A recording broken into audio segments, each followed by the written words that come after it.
Olá, tudo bem? O meu nome é André Couceiro, eu sou um estudante da Bíblia e o que nós vamos fazer hoje é uma leitura comentada de um artigo específico de A Sentinela. Este artigo que vocês veem ao fundo, Como Jeová guia seu povo hoje. Eu gostaria de deixar bem claro que nós não somos inimigos das testemunhas de Jeová. Eu nasci nessa religião e fui criado até os meus 40 e poucos anos, e depois, fazendo uma pesquisa de suas crenças, eu decidi sair daquele grupo para me juntar aos estudantes da Bíblia, que é o grupo que deu origem às testemunhas de Jeová e que existem até hoje. Eu não nutro raiva das testemunhas de Jeová.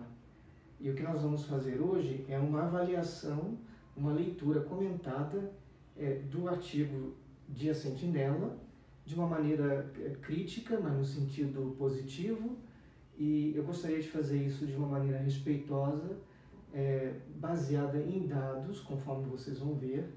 Eu quero que fique claro que o meu ataque não é a você, indivíduo testemunha de Jeová, até porque muitos de vocês foram meus amigos, e eu digo foram porque não de minha parte, mas infelizmente por parte da doutrina da religião.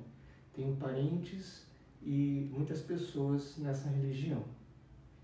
Como Jeová guia o seu povo hoje? Também gostaria de acrescentar que essas imagens que vocês estão vendo são simplesmente para fins do meu comentário crítico que estou fazendo. E não tem nenhum outro propósito. Nós vamos fazer uma leitura desse artigo e vamos oferecer os nossos comentários. Eu trabalhei durante muitos anos em Betel. Alguns de vocês sabem a minha história. Fui tradutor durante 8 anos. Trabalhei também como intérprete de membros do corpo governante. Conheci a vários deles, viajei, tive um contato mais próximo. E até mesmo na parte da redação, eu conhecia bastante o encarregado, contribuí com alguma coisa, e enfim, eu sei como que os artigos são elaborados e como a linha de pensamento ela é tecida. E é em cima dessa experiência que eu vou construir um pouco as informações que eu vou passar para vocês agora. Bem, o artigo é baseado em Hebreus capítulo 13, versículo 7. Lembrem-se dos que exercem liderança entre vocês. Obviamente isso é um texto correto, né? Nós temos que lembrar daqueles que tomam a liderança. E principalmente isso se aplica, no meu ver, no meu entendimento, àqueles que tomaram a liderança lá no primeiro século, que até hoje servem de exemplos para nós. Então vamos proceder aqui à leitura. Aqui nos parágrafos 1 e 2 diz assim: Os apóstolos estavam no Monte das Oliveiras olhando para o céu.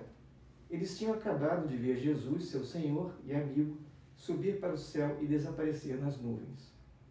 Jesus tinha ensinado, encorajado e guiado os apóstolos por cerca de 2 anos, mas agora ele tinha ido embora. O que eles iam fazer? Jesus tinha dado a seus seguidores uma tarefa muito importante. Vocês serão minhas testemunhas em Jerusalém, em toda a Judéia e Samaria, e até a parte mais distante da terra. Como eles iam conseguir fazer isso? É verdade que Jesus tinha prometido que logo eles receberiam o Espírito Santo. Mas como eles iam organizar e liderar essa pregação na terra inteira? Os apóstolos sabiam que, no passado, Jeová tinha usado representantes humanos para liderar seu povo. Assim, eles talvez tenham pensado: será que Jeová vai escolher um novo líder? Bem, aqui nesses 2 primeiros parágrafos, nós observamos claramente que o autor, o redator, já procurou tecer a ideia de que haveria um trabalho organizado, que deveria haver uma organização e um líder, como vocês podem ver aqui, quando diz como eles iam organizar e liderar essa pregação na terra inteira.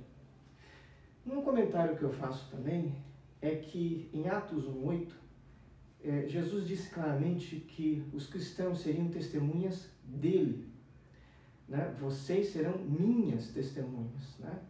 E é notório que as testemunhas de Jeová não costumam usar o nome de Jesus Cristo com tanta ênfase.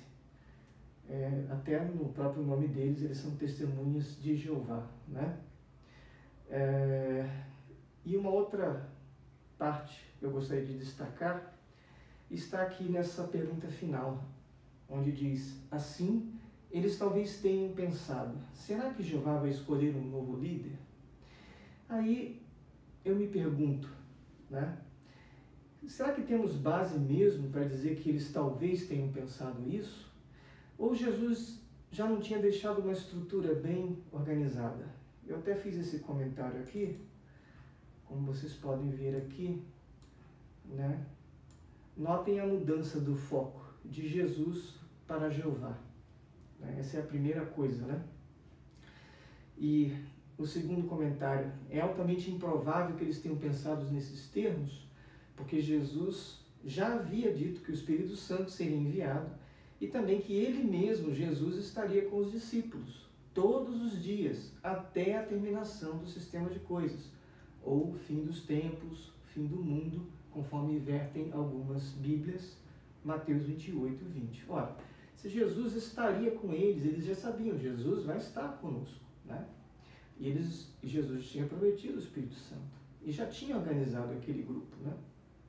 Portanto, essa afirmação 3 que eu faço, né, a real intenção do autor desse artigo é induzir o leitor a pensar no corpo governante como líder do passado e da atualidade. Essa é a conclusão que eu chego ao ler especificamente essa parte. Vamos continuar aqui lendo o parágrafo 3. Menos de 2 semanas depois, os discípulos de Jesus estudaram as Escrituras, oraram pedindo a ajuda de Deus e escolheram Matias para ficar no lugar de Judas Iscariotes como apóstolo. Por que fizeram isso? Do seu estudo, os discípulos tinham entendido que para Jeová era necessário haver 12 apóstolos. Jesus não tinha escolhido os apóstolos só para pregarem junto com ele. Na verdade, ele queria que eles realizassem um trabalho importante entre o povo de Deus. Que trabalho era esse? E como Jeová e Jesus prepararam os apóstolos para realizar esse trabalho?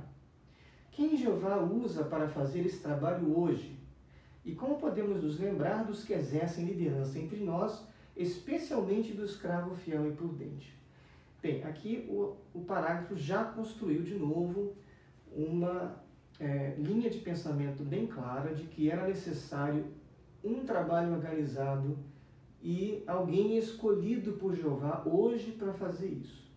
E eu chamo a atenção para vocês de um detalhe interessante. Nessa parte que está aqui, né? Por que fizeram isso? Do seu estudo, os discípulos tinham entendido que para Jeová era necessário haver 12 apóstolos.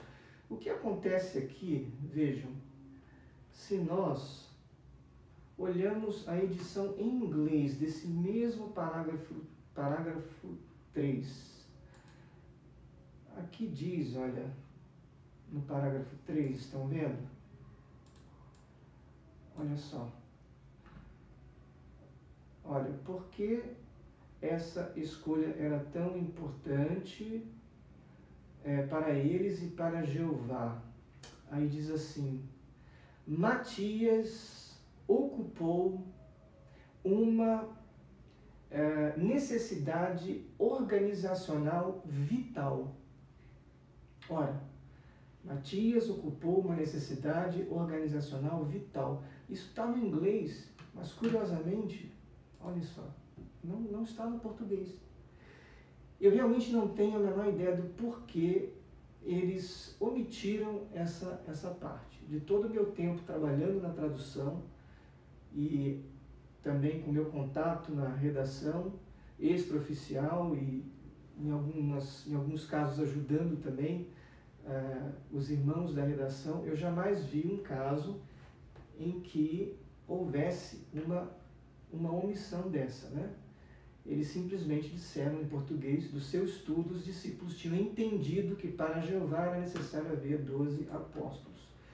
Mas fica o fato, principalmente no inglês, de que o foco desse artigo é mostrar que havia uma necessidade de uma organização, porque afinal é isso que eles querem provar, que havia uma organização no passado e que, portanto, deve haver uma organização hoje. E aí nós temos a pergunta: quem Jeová usa para fazer esse trabalho hoje? E a minha observação é que aqui, novamente, o pensamento do leitor é induzido a achar que um arranjo similar precisa existir nos dias de hoje. Tanto é que aponta aqui o final, para o escravo fiel e prudente, que as testemunhas de Jeová interpretam como sendo eles mesmos, o grupo que toma a liderança. Aí nós temos o subtítulo Representantes na Terra com um líder no céu.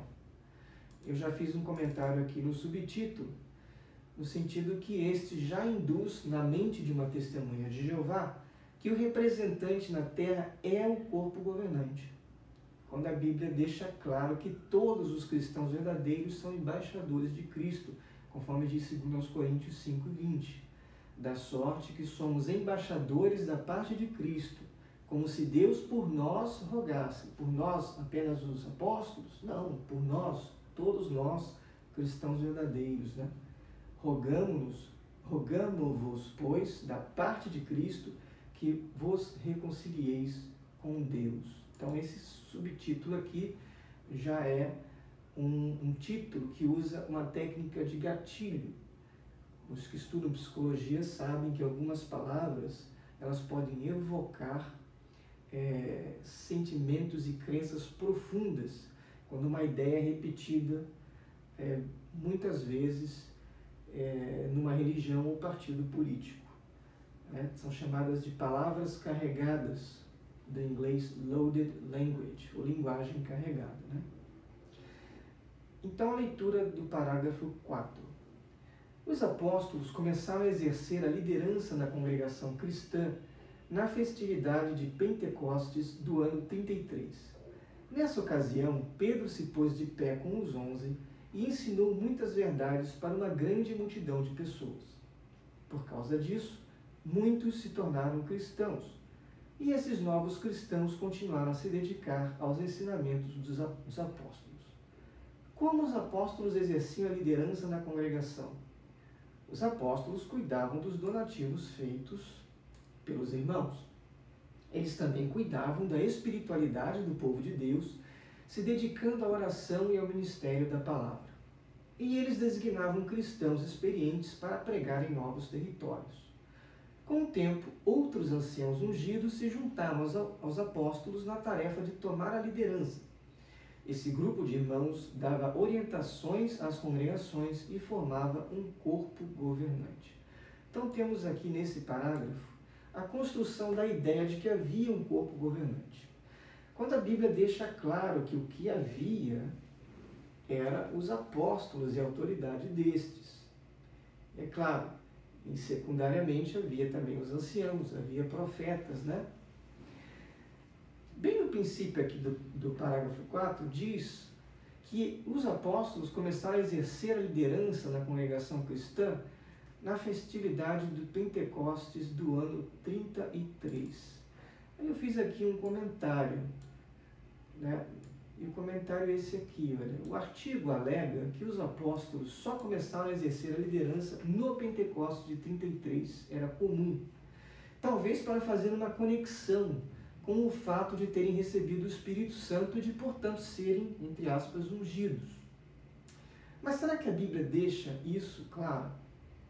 Quando nós lemos Atos 1, 2, 15 e 24, que fala sobre a escolha de Judas, nós vemos que não é bem assim, Que esses eventos não aconteceram exatamente no mesmo momento do Pentecostes. Quando você lê o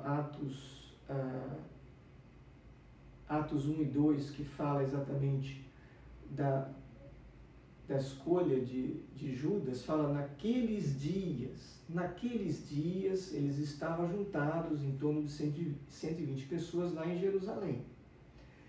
E Pedro chegou e, obviamente inspirado, né, falou aquelas palavras dizendo que era necessário que alguém ocupasse o lugar de Matias. Mas é interessante que quando nós lemos Atos 2:1, Atos 2:1 já começa dizendo: quando chegou o dia de Pentecostes, todos os seguidores de Jesus estavam reunidos no mesmo lugar. E aí relata o derramamento, né? Ao ler o capítulo 1 e depois o capítulo 2, não fica muito claro que esse derramamento do Espírito Santo ocorreu no mesmo dia em que eles se reuniram para escolher Matias como substituto, quando lançaram as sortes. Depois vocês podem verificar e lerem vocês mesmos, né? Então, já esse início aí pode ser incorreto, porque a Bíblia dá espaço para se crer que os apóstolos já estavam agindo com liderança antes de receberem o Espírito Santo do Pentecostes de 33. Era comum lá naquela sala de sobrado. Faço essa pesquisa que é interessante, né? Outro comentário está aqui, olha. E esses novos cristãos continuaram a se dedicar aos ensinamentos dos apóstolos. É verdade que eles fizeram isso, né? A Bíblia fala que eles se dedicavam aos ensinamentos dos apóstolos. Mas o nosso comentário que oferecemos é que nunca existiu um corpo governante nesses moldes que as Testemunhas de Jeová têm hoje. Mas sim, primeiramente, os apóstolos. Eles foram escolhidos por Jesus e nós até hoje temos que obedecer às decisões desses homens, as decisões que eles tomaram no passado e registraram, e foram decisões inspiradas, inequívocas, inerrantes, inerráveis, né? Isso é muito diferente do corpo governante, do grupo das Testemunhas de Jeová hoje. Outro comentário que eu digo aqui é que não há novos apóstolos, como ensina os mórmons, né? Os mórmons pegam esse mesmo esquema de coisas e usam isso para apoiar a ideia de que eles têm hoje o Evangelho restaurado. E eles trabalham nesse sistema de apóstolos, né? Eles têm um presidente, mas eles têm 12 também. Mas nós sabemos que não há mais. Os apóstolos que nós seguimos hoje são os mesmos daquela época do primeiro século. Esses são os apóstolos que os cristãos devem seguir, né? Assim como não há novos apóstolos, também podemos dizer que não há um corpo governante atual, escolhido por Deus, conforme ensina as Testemunhas de Jeová. Essa é a reflexão que eu faço aqui. Bem, os apóstolos cuidavam dos donativos feitos pelos irmãos. É verdade? É verdade. Eles cuidaram dos donativos, mas especialmente numa situação temporária. Vamos lembrar que eles estavam reunidos em Jerusalém por um tempo, houve uma fome predita pelo profeta Ágabo e houve uma grande necessidade dos irmãos, né? De modo que até mesmo a sociedade admite que aquele período em que eles vendiam as propriedades e davam o dinheiro, depositavam aos pés dos apóstolos, não servia de modelo para uma igreja, digamos assim, comunista, né? Uma igreja que não tivesse propriedades, mas sim era uma necessidade especial que cumpriu a sua função naquela época, né? E a conclusão que nós chegamos é que não precisa haver um corpo governante também que determina, por exemplo, doutrinas ou como as ajudas humanitárias hoje podem ser dadas. Tanto é que diversos grupos de cristãos verdadeiros e cristãos sinceros, nos seus diferentes níveis de compreensão da Bíblia, têm feito atos humanitários maravilhosos, têm contribuído, têm ajudado em situações de calamidade e mesmo ao próximo, né, sem querer algo em troca, sem querer fazer com que aquela pessoa se torne membro da religião, em particular daquela denominação. Esse é um ponto também interessante. Aí diz assim que, e eles designavam cristãos experientes para pregar em novos territórios. Era verdade? Parcialmente. Irmãos e amigos que estão acompanhando nossa leitura comentada, né? Nós podemos dizer que com essa frase o autor dá a entender aqui que tudo vinha dos apóstolos, mas nem sempre. Tanto é que Atos 11, 25 a 29, dá um relato interessante. Diz assim: e partiu Barnabé para Tarso a buscar Saulo, e achando-o, conduziu para Antioquia. E sucedeu que todo um ano se reuniram naquela igreja, e ensinaram muita gente. E em Antioquia foram os discípulos pela primeira vez chamados cristãos. E naqueles dias, notem, desceram profetas de Jerusalém para Antioquia. Não eram os apóstolos, eram profetas. E levantando-se um deles, por nome Ágabo, como já comentamos, dava a entender pelo Espírito que haveria uma grande fome em todo o mundo. E isso aconteceu no tempo de Cláudio César. E os discípulos determinaram mandar, cada um conforme o que pudesse, socorro aos irmãos que habitavam na Judéia. Então, até chegar a esse ponto dos discípulos determinarem fazerem isso, notem que o Espírito Santo é que usou diversas pessoas diferentes, não um corpo governante, diversas pessoas para que essa decisão fosse tomada. Você vê que apóstolos desceram de Jerusalém para Antioquia.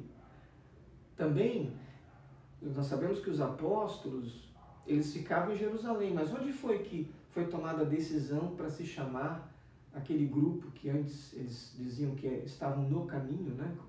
Aí houve uma mudança de nome e passaram a se chamar cristãos. Onde é que foi que isso aconteceu? Foi em Jerusalém? Foi por decisão dos apóstolos?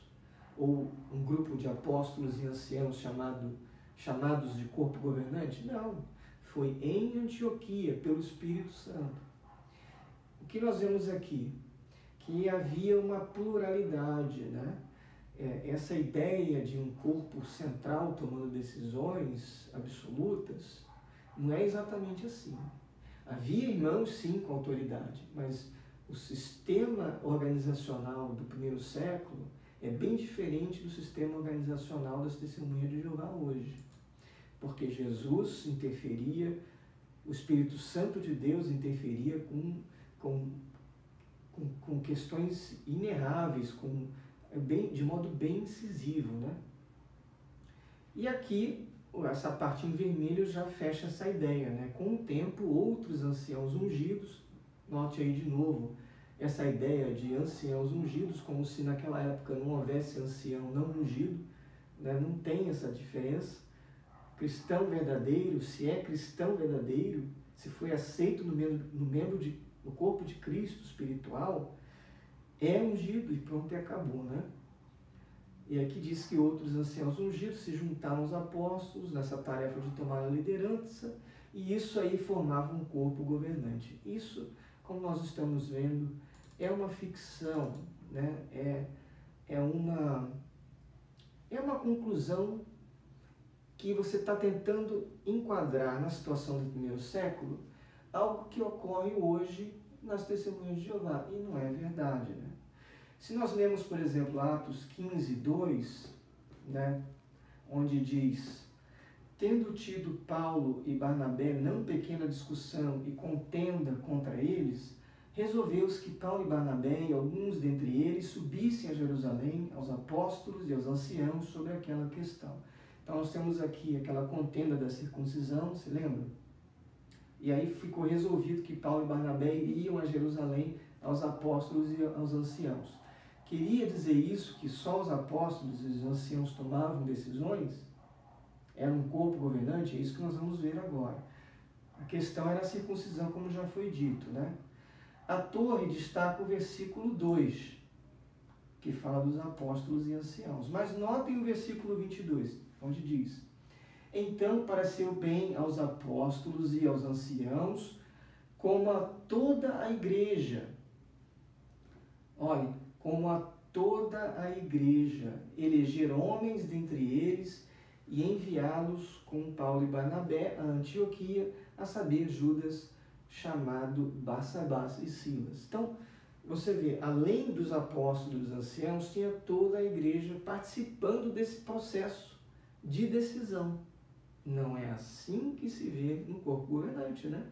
Eles se fecham nas suas reuniões semanais e pronto. O resto tu não fica sabendo, né? O que decidiu ali está decidido, né? E se nós analisamos Atos 6, 3 a 5, ali, por exemplo, diz: escolhei, pois, irmãos, dentre vós, 7 homens de boa reputação. Note, é uma ordem que foi dada. Escolhei irmãos, ou seja, vocês, entre vocês. Quer dizer, eles mesmos, daquela igreja, daquela congregação, escolheram 7 homens de boa reputação, cheios do Espírito Santo e de sabedoria, para que fosse tomado conta da distribuição, né? De alimentos, né? E aí fala de Estevão e etc, né? Atos também 13, 1 a 5 fala: e na igreja que estava em Antioquia, olha o foco em Antioquia de novo e não em Jerusalém, havia alguns profetas e doutores, a saber, Barnabé e Simeão, chamado Níger, e Lúcio, Cirineu e Manaém, etc, etc. E servindo eles ao Senhor e jejuando, disse o Espírito Santo, disse o corpo governante? Não, disse o Espírito Santo: apartai-me ou separai-me a Barnabé e a Saulo para a obra que tenho chamado. Então, jejuando e orando e pondo sobre ele as mãos, os despediram. E assim estes, enviados pelo Espírito Santo, não pelo corpo governante, supostamente que existindo naquela época, não pelos apóstolos, não pelos anciãos, pelo Espírito Santo, desceram a Seleucia e dali navegaram para Chipre, etc. Então notem, irmãos, amigos, testemunhas de Jeová, vejam a diferença de sistemas entre o primeiro século e hoje. Simplesmente não dá para olhar para trás e tentar enxergar naquele sistema o padrão que vocês têm hoje. Isso é um salto de imaginação, né? Por favor, meus irmãos, meus amigos, meus parentes, não se enganem, não se deixem enganar. Olhem para a Bíblia com candura, com clareza. Eu não estou aqui para falar mal de vocês, indivíduos, eu estou aqui para falar da verdade. Esse vídeo é para isso, é para falar da verdade, o que eu creio sinceramente ser a verdade. Vamos continuar no parágrafo 5. Os cristãos no tempo dos apóstolos sabiam que Jeová guiava o corpo governante por meio de Jesus. Por que tinham certeza disso? Vamos ver 3 motivos. Primeiro, o corpo governante tinha Espírito Santo. Todos os ungidos tinham recebido o Espírito Santo, mas o Espírito dava uma ajuda a mais aos apóstolos e outros anciãos em Jerusalém. Dessa forma, eles podiam realizar o seu trabalho de liderar a congregação. Por exemplo, no ano 49, o Espírito Santo orientou o corpo governante a tomar uma decisão sobre a circuncisão. As congregações obedeceram a essa orientação e, por isso, foram fortalecidas na fé e cresciam a cada dia. Quando lemos a carta que o corpo governante enviou às congregações sobre essa decisão, vemos que eles demonstravam as qualidades do Espírito de Deus, como a fé e o amor. Então aqui nesse parágrafo nós já vemos a mudança já, né, total do conceito que realmente existia do primeiro século para o conceito fictício dessa palavra corpo governante, que é uma palavra carregada de sentido, né, que é o que se chama de loaded language. É uma frase que, para as testemunhas de Jeová, contém uma força muito grande que remete ao corpo governante delas. Analisando essa frase aqui, que diz: todos os ungidos tinham recebido o Espírito Santo, mas o Espírito Santo, ou o Espírito, dava uma ajuda a mais aos apóstolos e outros anciãos em Jerusalém. Será que isso é verdade? Ora, nós não já vimos que o Espírito Santo, lá em Antioquia, é que determinou, né, que Barnabé fosse, né, naquela viagem missionária junto com seu companheiro, né? Nós não já vimos também como diz aqui, e os profetas, né? Nós já vimos que o Espírito usava profetas como Ágabo, né? Lá em Atos 13:1 diz que em Antioquia havia profetas e que alguns deles foram escolhidos pelo Espírito Santo, né?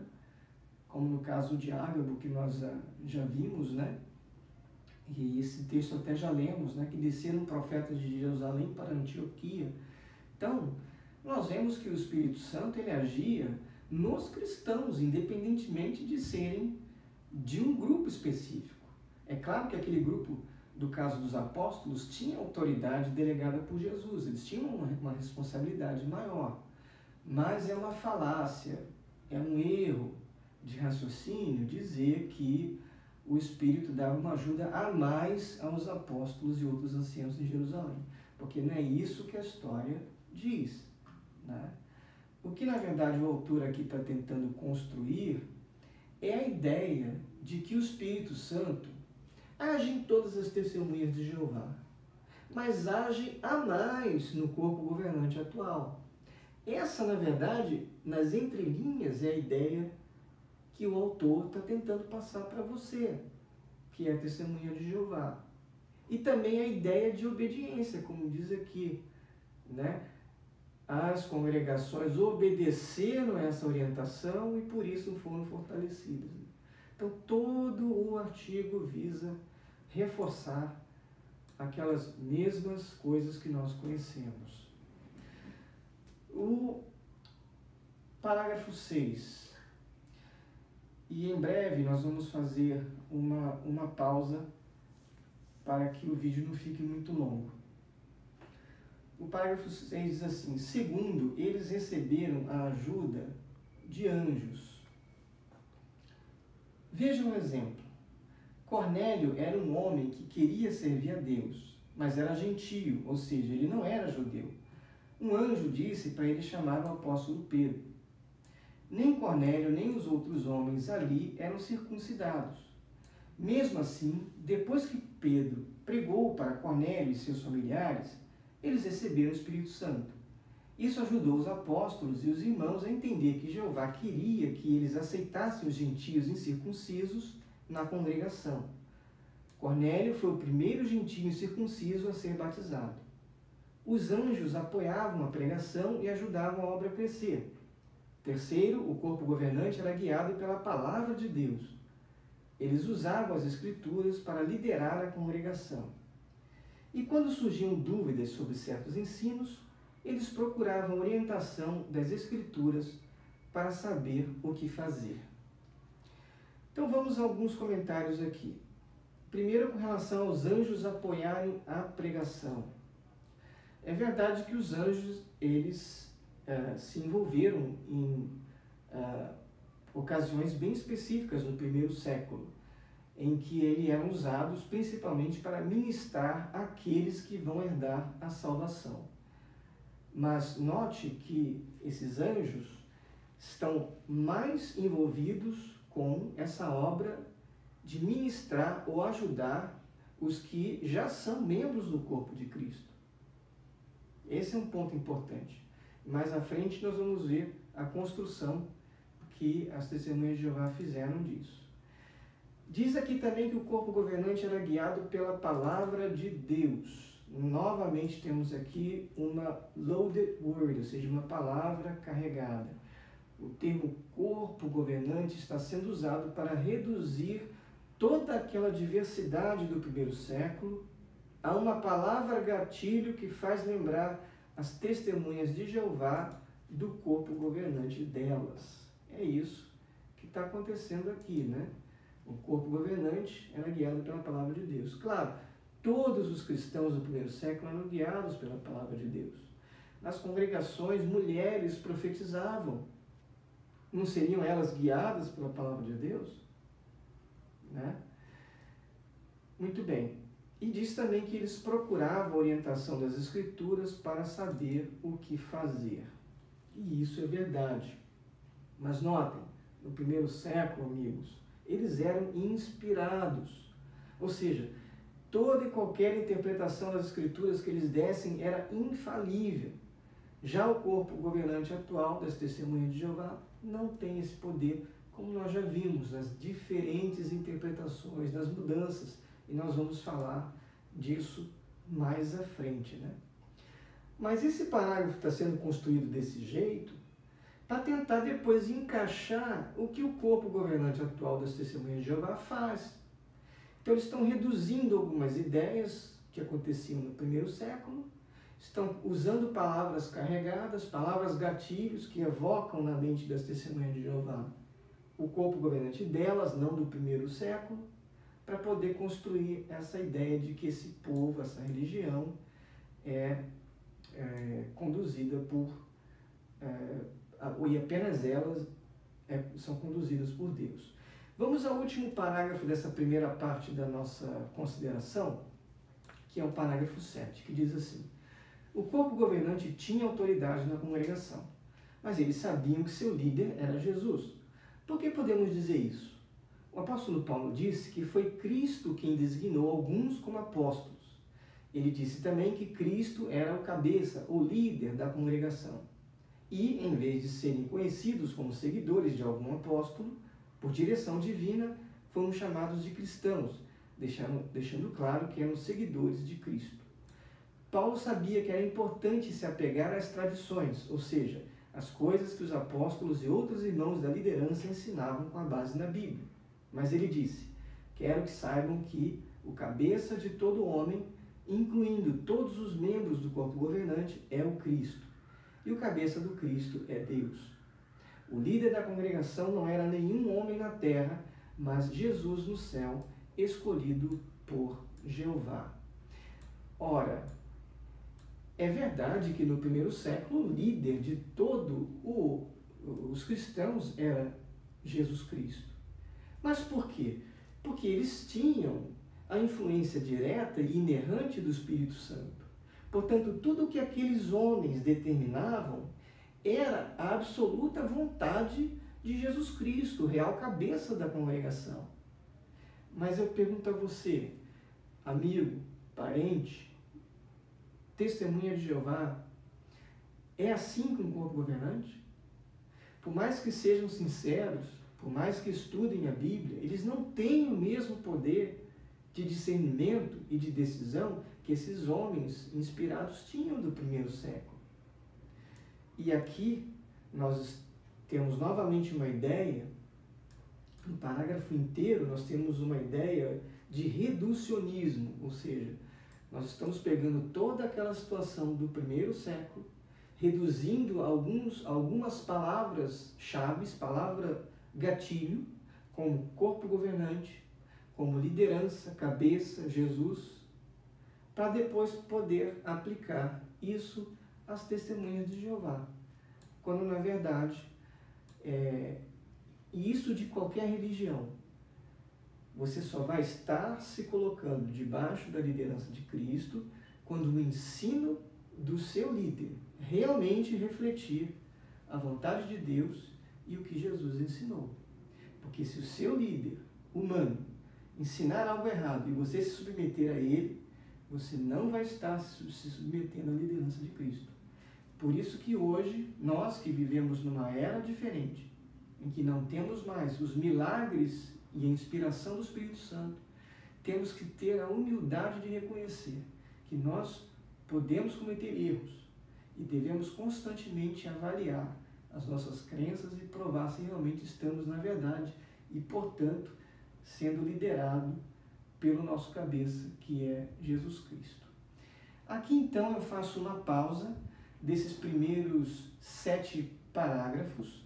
Muito obrigado a você que nos acompanhou até agora e já agora, em breve, daremos continuidade à nossa leitura comentada do artigo de A Sentinela. Muito obrigado e até a segunda parte.